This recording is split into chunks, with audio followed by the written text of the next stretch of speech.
Professor, seguindo aqui com o nosso programa, a matéria agora do portal Russian Today, para a gente falar sobre as eleições legislativas na Geórgia. E olha só aqui, a manchete diz o seguinte: partidos pró-ocidentais na Geórgia protestam contra resultados das eleições. A gente vai entender como isso aconteceu agora, porque os partidos de oposição, alinhados então ao Ocidente, rejeitaram os resultados das eleições parlamentares, apontando suspeita de irregularidades. Segundo dados preliminares, o partido governista Sonho Georgiano conquistou quase 54% dos votos, enquanto a oposição não ultrapassou 11%. Inclusive, a própria presidente da Geórgia questionou aí a legitimidade do pleito e convocou protestos para exigir uma nova eleição legislativa por lá. Professor, quais são as implicações dessa crise para a estabilidade política da Geórgia, professor? Nama, o projeto Euromaidan, aquele projeto de revolução colorida, com nuances fascistas que nós vimos acontecer na Ucrânia a partir de 2014, aquilo foi estendido pela OTAN para todo o espaço pós-soviético. E a Geórgia teve ameaçada nesse processo de revolução colorida, já algumas vezes. Então, o ambiente político na Geórgia era extremamente delicado, porque a intervenção da OTAN, a guerra de propaganda, a guerra cultural promovida na Geórgia é bárbaro. Como houve uma tentativa na Belarus também. Então, esse padrão ucraniano foi estendido para todas essas ex-repúblicas soviéticas. Dessa vez, a população georgiana, cansada dessa conversa da OTAN, e talvez vendo um futuro nebuloso como o da Ucrânia, disse não a esse projeto de colocar a Geórgia a fórceps na União Europeia. Isso, obviamente, mobilizou a população.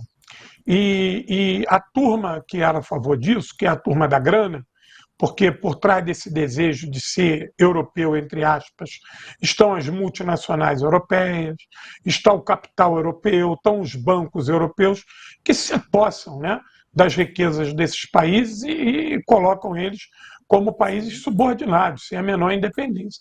Ainda mais esses países de economia um tanto frágil, eles entram na zona do euro, mas entram de maneira subordinada.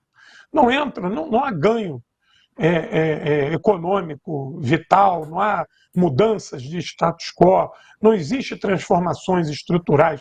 Nenhum desses países do leste europeu, do antigo bloco soviético, que entraram na OTAN, tiveram mudanças substanciais na sua economia e na sua sociedade. Pode ver que todos eles acabam tendo uma situação claudicante perante as economias centrais. Pois bem, as eleições na Geórgia disseram não. E a situação da Geórgia é tão curiosa que a Geórgia tem uma presidenta que é francesa, que era uma diplomata francesa de carreira e que se tornou georgiana aos 50 anos de idade. Olha que coisa curiosa. E a população disse que não, a população não quer participar dessa aventura porque talvez tenha percebido de que não haveria ganhos com relação a isso. E existe, óbvio que existe, né, a Rússia, e como a antiga União Soviética, elas exercem uma influência na região com relação econômica, com relação cultural. Esses países estão muito mais próximos de uma relação com Moscou a nível de desenvolvimento numa seara de ganha-ganha do que dos países europeus. Dos países europeus, eles têm a certeza que vão se tornar clientes, vão se tornar compradores e vendedores. Então, a possibilidade de um desenvolvimento mais justo, mais igualitário, está em direção ao leste, está em direção à Ásia, está em direção à China, está em direção à Rússia. E achar que o povo não percebeu isso é ser idiota demais. Então, as eleições, elas correram de maneira limpa, e quem está dizendo isso não sou eu.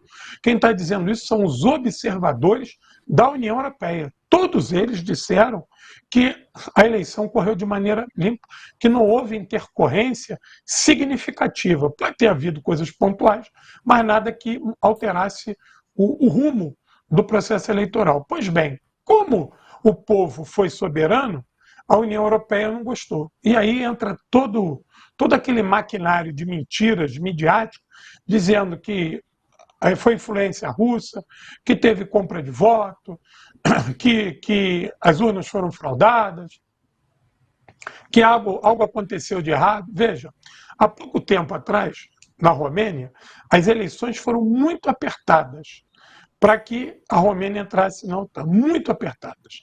Lá, mesmo apertado, eles ganharam, mas não houve por parte da oposição nenhuma gritaria dizendo que é mentira, que teve fraude, reconheceram as urnas. Aí, como eles perderam, então o patamar de fraude retorna. Então isso é perigoso.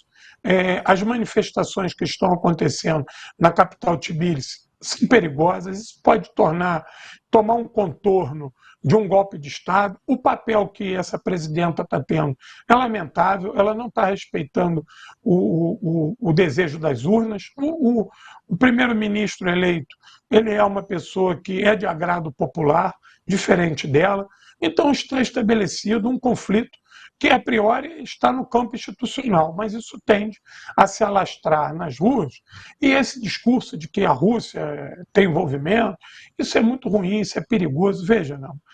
Quem é o complexo midiático ocidental, nós sabemos que as cadeias de notícia e de imprensa ocidental são gigantescas.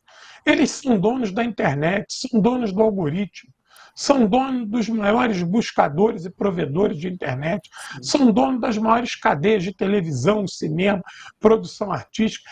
Quem são eles para falar de influência russa alterando o rumo das eleições, se tudo que é russo sofre uma castração terrível na internet?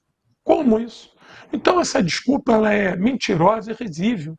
Isso é um pretexto para não se obedecer às urnas.